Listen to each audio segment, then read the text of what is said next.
Hello viewers, I'm Tiaj Ghosh. I welcome you in Life Campus. In this YouTube channel, we normally discuss about the problems in biology, the analytical problems or the conceptual problems that will surely help you in your pre-medical exams as well as your board exams. Now, in this channel, normally we discuss the concepts in a very simple language so that you can understand it. And in this session, we will discuss about genetics.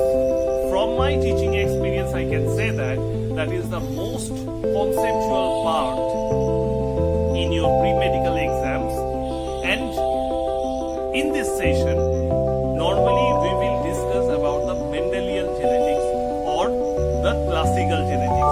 And that is the form where the whole genetics,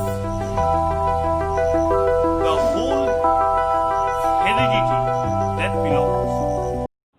In today's session, we will discuss about the Mendelian genetics or Mendelian principle. Normally, first of all, we should know that कि genetics is divided in two parts.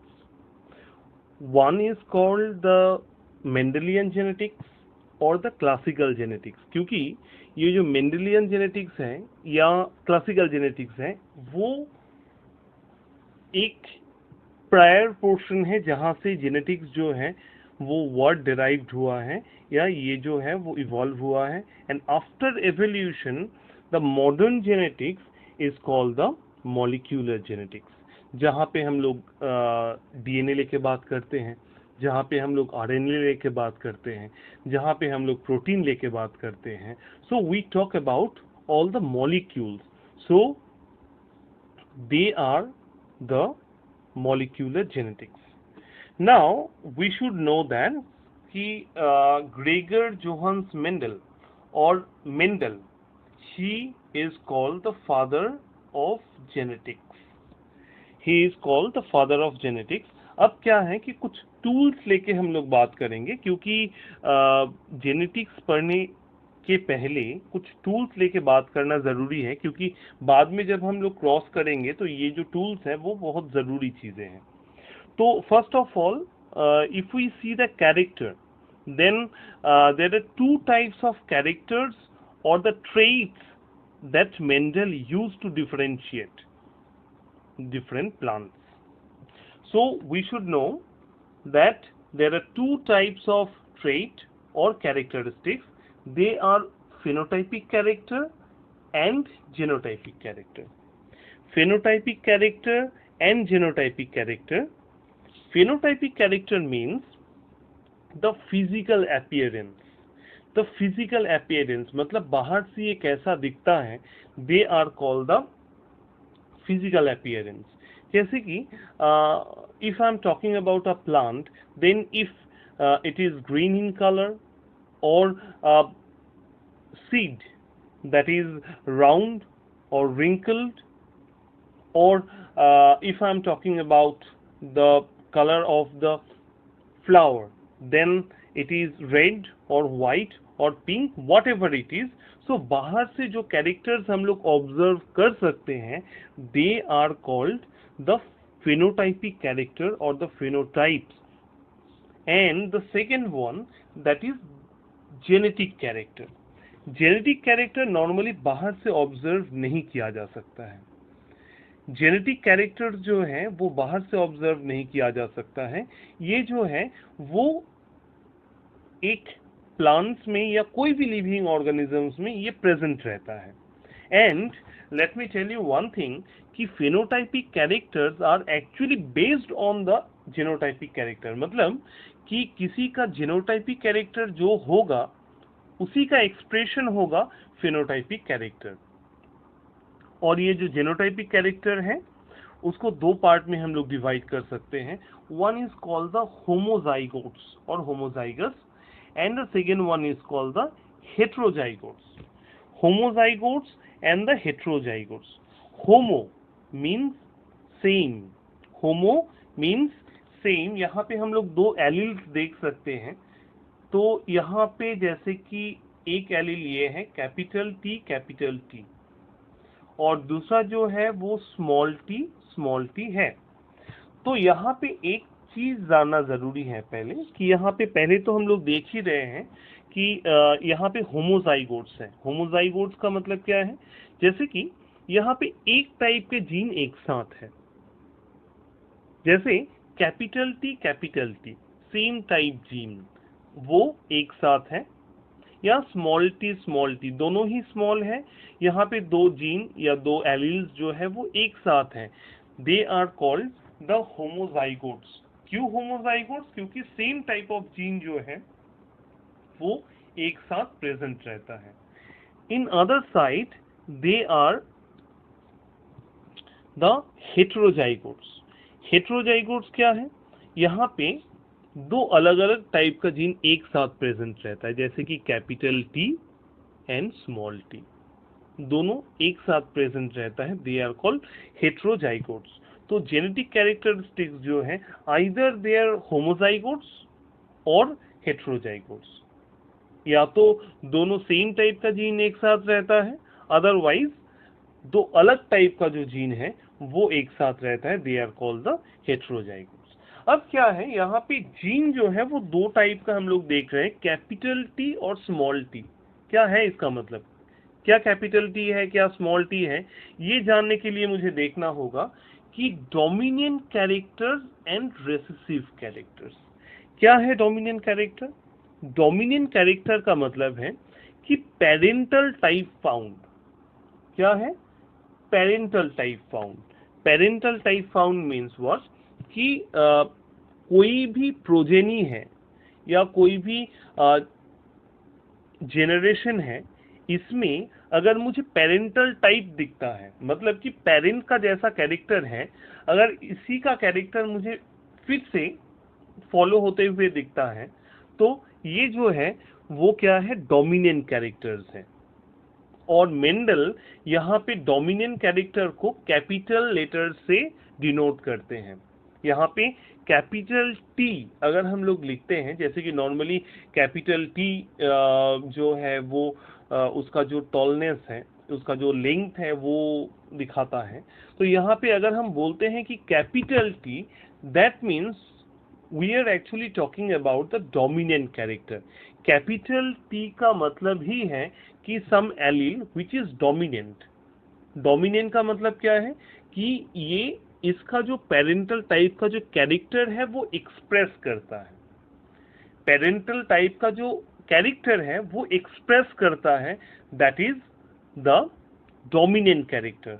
और recessive character क्या है? Recessive character का मतलब है कि यहाँ पे पेरेंटल टाइप जो है वो एक्सप्रेस नहीं करता है, एक्सप्रेस नहीं करता है। जैसे कि हम लोग जानते हैं कि यहाँ पे मेंडल जो है वो इसको स्मॉल टी से डिनोट किए हैं, स्मॉल टी। तो स्मॉल टी का मतलब ऐसा एलील है जिसका कैरेक्टर कभी एक्सप्रेस ही नहीं करता है। तो इस केस में अगर हम लोग देखें, अगर हम देखते हैं कि capital T and capital T, इसका मतलब है कि वो डोमिनेंट है और होमोजाइगस भी है। ये डोमिनेंट है और होमोजाइगस भी है। अगर हम देखते हैं स्मॉल टी और स्मॉल टी, इसका मतलब क्या है? इसका मतलब है कि वो होमोजाइगस है और रेसेसिव है। और अगर हम बोलते हैं capital T and small T, that means they are heterozygotes. मतलब यहाँ पे दोनों ही टाइप का जीन है, मगर फेनोटाइपिक कैरेक्टर अगर देखा जाए तो ये जो है वो दो ही जीन, मतलब कि एक डोमिनेंट और एक रेसेसिव होने के बाद भी इसका टॉल कैरेक्टर ही एक्सप्रेस करता है, कभी स्मॉल कैरेक्टर या डॉर्फ कैरेक्टर एक्सप्रेस नहीं करता है।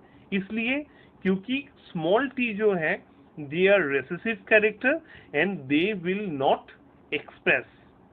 दोनों अगर साथ साथ हैं, डोमिनेंट और रेसेसिव, तो बस डोमिनेंट का ही कैरेक्टर एक्सप्रेस करेगा, रेसेसिव का नहीं।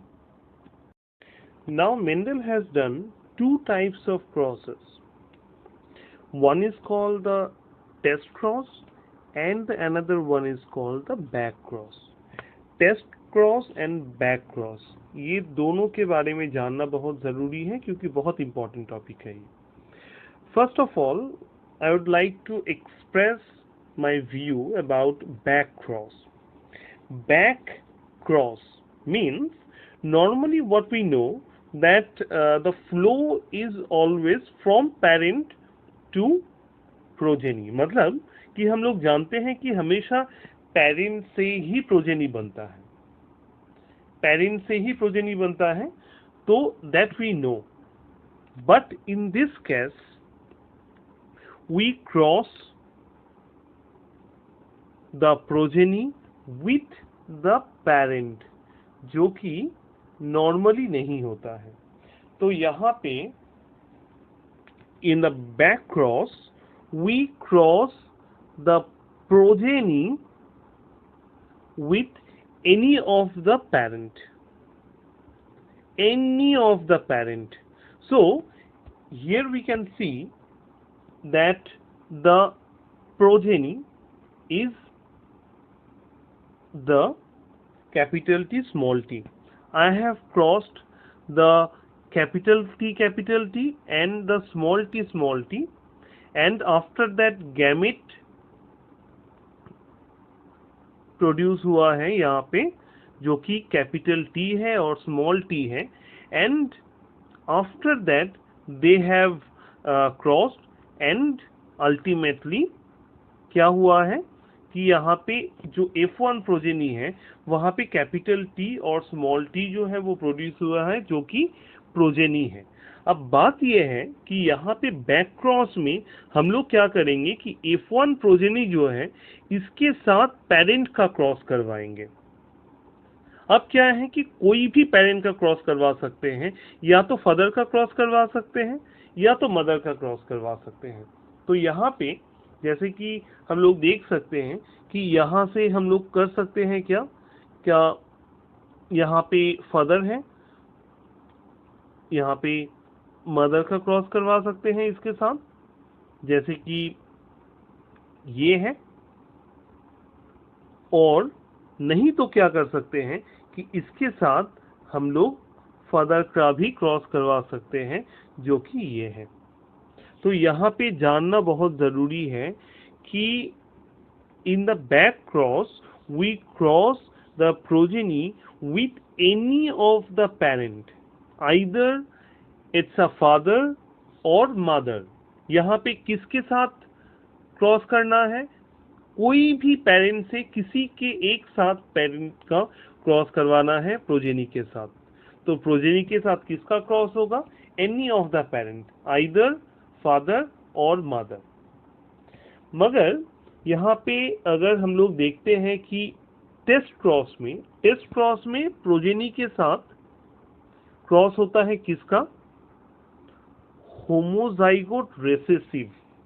होमोजाइगोट रेसेसिव का मतलब क्या है कि कोई भी कैरेक्टर है, फेनोटाइपिक कैरेक्टर कोई भी है, इसका जो रेसेसिव है वो जीन और ये होमोजाइगोट भी होना चाहिए. जैसे कि यहाँ पे हम लोगों ने क्या देखा कि रेसेसिव जो है वो स्मॉल टी है, कोई जगह में हो सकता है कि वो स्मॉलर है, कुछ भी हो सकता है, मगर क्या है कि वो होमोजाइगोट होना चाहिए और क्या है, रेसेसिव होना चाहिए, जिसके साथ प्रोजेनी को हम लोग क्रॉस करवाएंगे.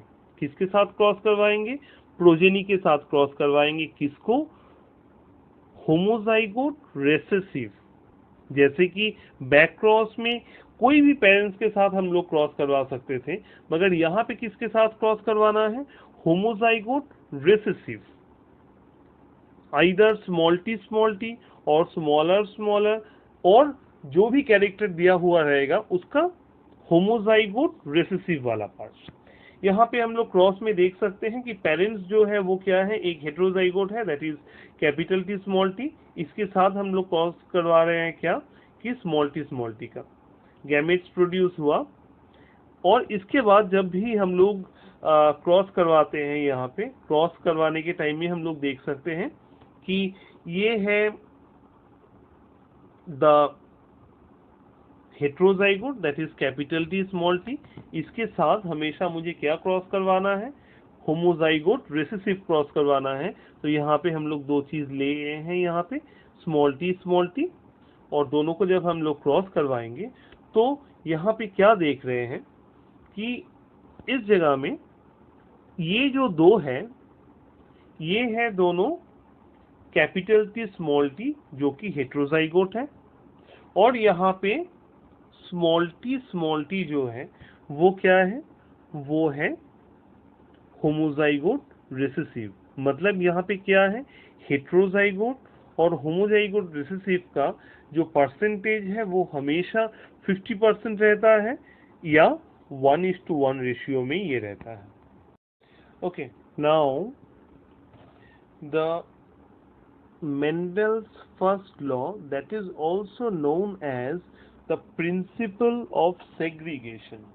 Principle of segregation, जहाँ पे क्या होता है कि दो एलिल्स जो कि एक साथ हैं, गैमेट फॉर्मेशन के टाइम में क्या होता है कि दे गेट सेग्रीगेटेड। मतलब सेम नंबर का जो एलील है वो गैमेट फॉर्मेशन के टाइम में अलग अलग सेग्रीगेट हो जाता है और इक्वल नंबर में सेग्रीगेट होता है। यहाँ पे डेफिनेशन हम लोग पढ़ते हैं कि heterozygotes produce equal numbers of gametes having two different alleles.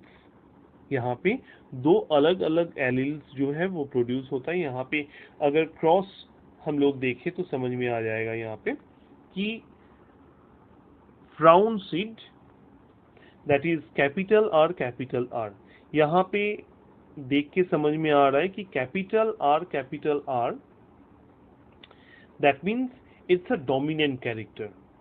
Which type of dominant? Homozygotes and dominant. And the smaller that is the recessive character that is also homozygote. Now when they will produce gamete, then capital R they will obviously produce one capital R gamete, and that will contain one capital R allele, that means one dominant allele, and recessive character that is small r, that is wrinkle seed, they will produce gamete that contain the recessive character allele. इसके बाद जब हम लोग cross करेंगे, मतलब कि इसके बाद क्या होगा कि they will produce F1 progeny.